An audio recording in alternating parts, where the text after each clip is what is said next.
তাকরীর পেশ করছেন আল্লামা মুফতি দিলওয়ার হোসেন সাহেব দামাত বরকাতুহুল আলিয়া।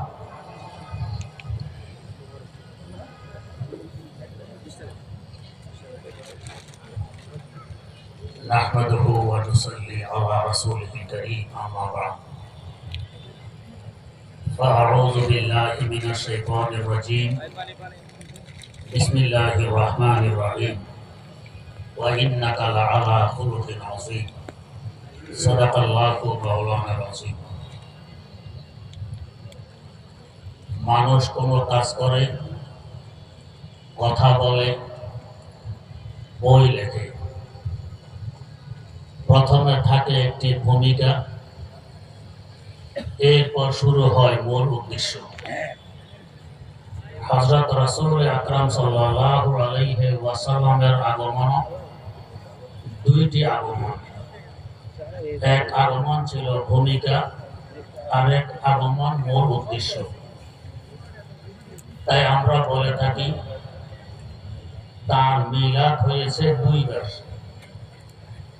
এক মিলাদ হলো মিলাদে জামালি, আর এক মিলাদ হলো মিলাদে কামালি।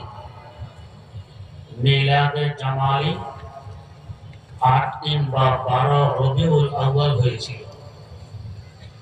এতে তার ঘর কেমন, চেহারা কেমন, রং কেমন, চুল কেমন, হাত পা কেমন ইত্যাদি ইত্যাদি বর্ণিত হয়েছে।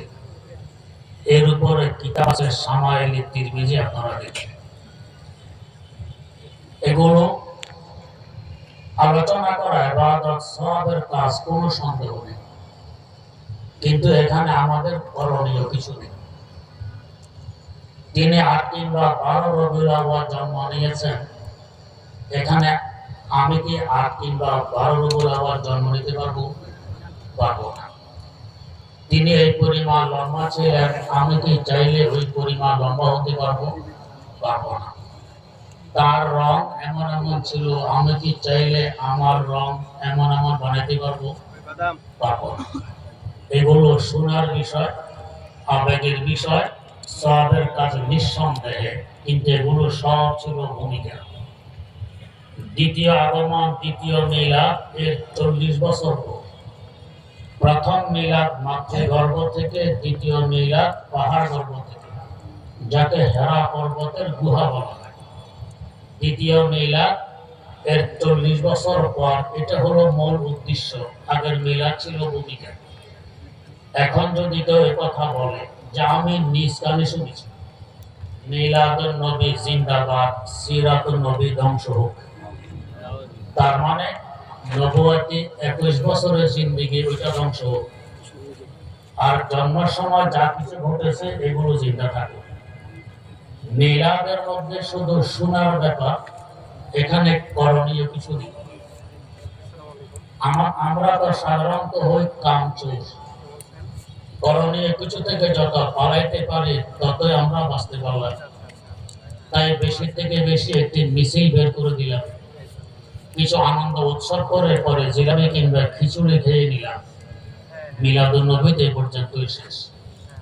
আল্লাহর আরেক বান্দা পাকিস্তান থেকে আমাদের দেশে আসে ১২ রবিউল আউয়াল। পরিচয় দেন তিনি আশিকে রাসূল, রাসূল প্রেমিক।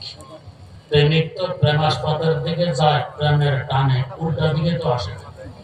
রাসূল আকরাম সাল্লাল্লাহু আলাইহি ওয়াসাল্লাম শুধু তার না, পুরো জগৎবাসীর প্রেমাস্পদ।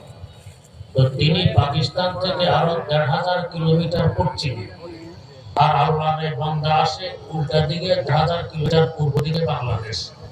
তো প্রেমাস্পদ একদিকে, উনি আসেন উল্টা দিকে। বাস্তবে আশিক রাসূলের পরিচয়।